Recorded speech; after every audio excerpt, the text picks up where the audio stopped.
Hello guys, and welcome back to another video. Now today I'm finally doing part 2 of the Hackintosh video. Now I'm so sorry I haven't been uploading videos. Like the past 2 actual videos I did both had like a month gap in between. In fact, I think the first gap was like 2 months or something, which is like really dumb, and I know I've been slacking a lot recently, and there aren't many excuses. There's been a lot of drama on Discord that I've had to deal with, and a bunch of false allegations that I've had to deal with, but I'm gonna say most of that is gone, and I'm in like a better mindset for doing videos. I've got exams like all next week because I already did exams, but now I'm retaking them because I like did really shit. So obviously, as you can see, it is working. I've got it in front of me here. I'm recording with OBS because I think as far as Mac goes, OBS is definitely your best bet. For Windows, there are like many better screen recorders than OBS, but I think the fact it's free makes it quite good. I think OBS as a whole is more optimized for Mac, so you will get a smoother experience when it comes to recording with it. I actually managed to stream Roblox off my 2012 MacBook using OBS. It wasn't my stream, I was just doing, my perspective, and we had an RTMP server set up and everyone was streaming to it, and then the host streamer would switch between our views. It was done well, but that's, we're getting off topic now, but I just want to say, yeah, OBS is actually pretty good on Mac, and I managed to get desktop audio working, because one of the things that Mac isn't so good with doing compared to Windows and even Linux, I don't really know too much about Linux, so Windows, you can pretty much most of the time you can get desktop recording straight into software. Optimized screen recorders like OBS and Bandicam will, no matter what, will know how to capture your system sound, and stereo mix you can configure, so if it doesn't, you can just do that. But with Mac, you can't really get desktop recording, so the only way to do it, you see I've got it working. If I go into Spotify, that's on the recording, and that played in my headphones. The way I'm doing this is using a virtual audio cable, which is Soundflower, and a multi-output device. So any people that use Mac and want to record, you probably want to listen to this because it's quite good. So you install this thing called Soundflower. It's on GitHub. It's pretty good. You set the 64 channel, yeah, and you create a multi-output device. You add your output. This is my DAC. This is my headphones. And then you add the Soundflower thing. You uncheck drift connection. Fuck, did I fuck everything up?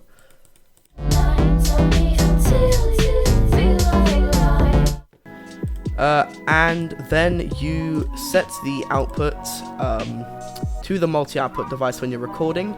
You can't adjust the volume, so you need to make sure that's done before. And it records, which is quite good actually. And due to Sierra's little volume thing, if you enable it, you can actually change the output straight like this, so it's like so much more convenient, and I definitely think anyone who uses Mac enough to do recording and stuff, definitely take note of that. You can also take advantage of multi-output devices to do stereo sound and microphone sound in QuickTime recordings at the same time, but if you're going to be doing that, you may as well just be using OBS. Enough of me rambling on about this Mac. This is my Hackintosh, obviously. As you can see, it's got my specs, so it's apparently a late 2013 iMac. Processors, a 2.9 GHz i5, 8 GB of RAM, GeForce GTX 750, got that right. And yeah, it's just got my screens attached to it. Oh fuck, all my discs. Got a lot attached to it. And it works really well, because all my hardware is supported for Mac. I got the 750, so it's, I think it's Maxwell based, is it? I don't know if it's the other way around, but it's supported by Mac OS with the drivers. If you get it working right. CPU supported, motherboard supported, it's all supported, and it works really well. I used to think my MacBook was fast, but just how like quick things open is really good for my machine, and I do use macOS quite a bit on this computer. Obviously Windows 8.1 is still my main operating system. you'll be a bit confused because in the recordings I'm about to show you, I'm actually using Windows 10. I downgraded a couple weeks ago, not for like any particular reason, just because I like 10 and all, but like I just wanted like that just slightly better experience, you know what I'm saying? But it doesn't really matter. We're off topic now, but I'm going to show you the footage from over a month ago at this point. Not sure the exact date. I'll put it on the screen. I'm recording this on Sunday, the 16th of July. And I hope you enjoy this footage. And I will see you guys later. Hello guys, and welcome back to another video. Now today, I'm going to be attempting to Hackintosh again. This is part 2. But this time, I'm just going to be doing it on my own because, like, I want to get this done as quickly as possible.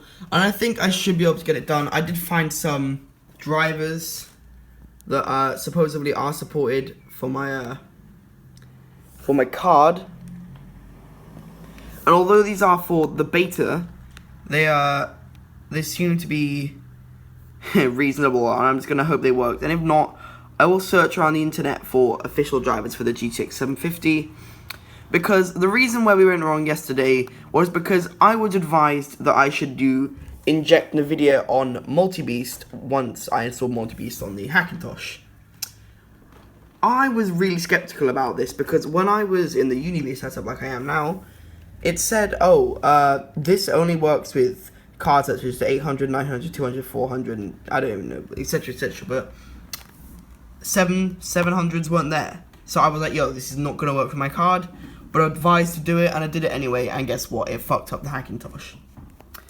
So I'm going to be making the USB again. As you can see, I have got the Mac install disk, which is this thing here. I re-downloaded Sierra, because the version of Sierra I actually made the disk with before was a good month and a half old. I had it sitting on my laptop for a while. So I re-downloaded that last night, doing the UEFI boot mode, and I'm going to put my password. Alright, so now it is making the USB. I will be back when this is done.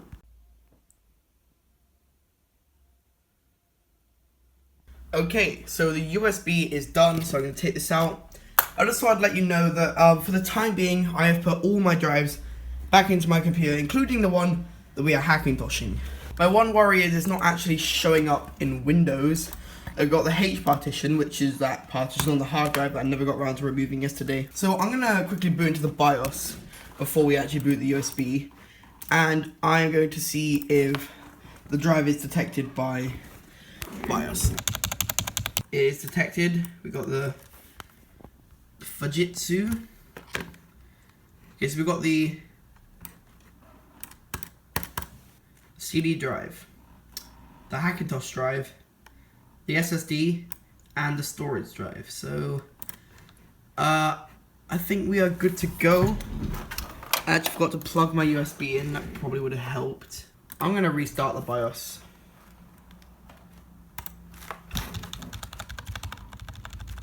Fuck, it's just booting into Windows. Fuck. Okay, this is not what we wanted. We're going to restart the computer.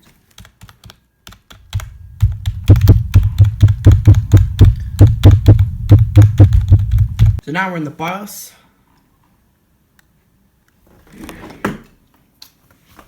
Fucking hate my life. Is this... It gonna work now? Oh, this would be it. Something has not worked with this USB, has it? I have a feeling that this is the issue. The issue is your tissue! That is not the issue! So I'm going to... Shit. So I'm going to try and bin this using one swipe of the trackpad. Hell yeah. Okay, now we're going to go into the App Store and re-download this again, because I have a feeling it didn't quite download properly. I just want to say I am quite surprised with how well my computer is supported with Hackintosh. Well, at least my motherboard anyway. It didn't even need Ethernet drivers. We had Ethernet during setup, which was really good. Okay. Alright, it's going to take 41 minutes, my ass. Oh, it's going down. Okay. Alright. Alright. Cool. Yeah. Let's go. Come on, dude. Yeah. Wow. Okay, so using my friend's account, I'm going to download Multibeast now, so we don't have to download it later, and I can just drop it on the USB once it's done being made. Alright, so finished downloading, and we're going to be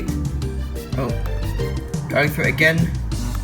I'm hoping that actually works this time, although I'm still a bit skeptical because I still think that took too short to download. It had around 13 minutes left, and then 5 minutes later it finished downloading in the background. So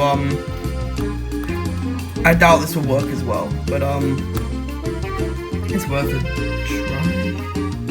Mac, install this as GUID partition.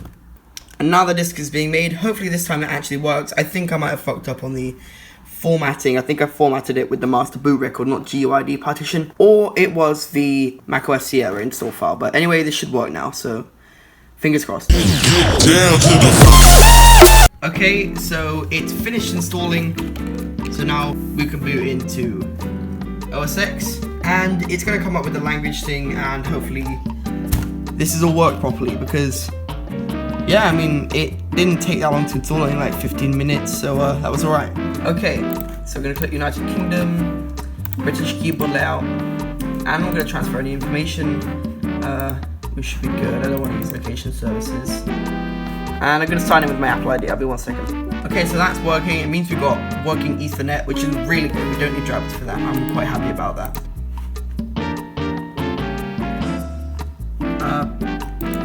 Okay. Well, that was about.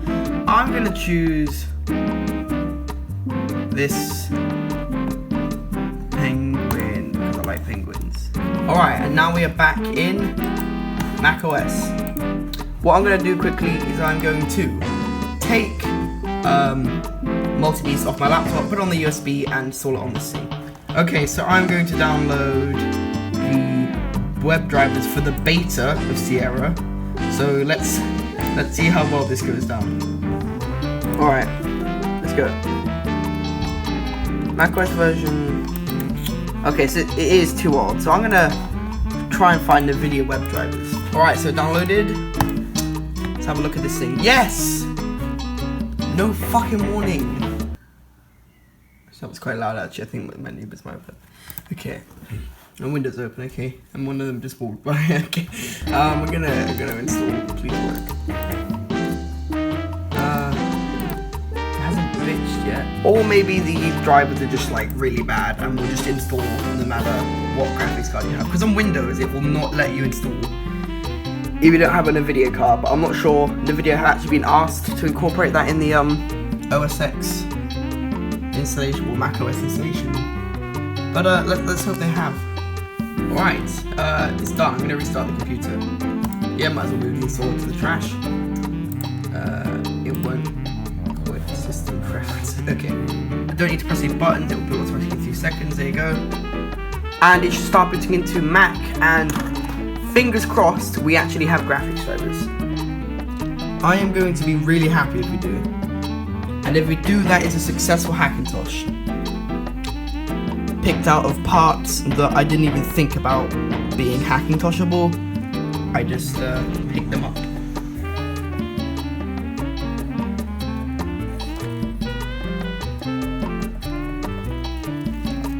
So after this point where I pretty much just broke the install again, which of course involved trying to get the graphics drivers to work again, I decided, right, I'm not going to document this anymore. I'm just going to focus on getting this working, so you won't see any footage of it. I basically reinstalled macOS again on the hard drive, but then this time I did a bit of research and I found out this method that basically involved editing using something called Plist Editor to edit, like, I think it's a .plist file or something, to change the settings about a graphics enabler or something. I haven't actually watched the footage back in a while, so this is just going off my head. But I restarted the computer, and it actually worked. So I have video drivers.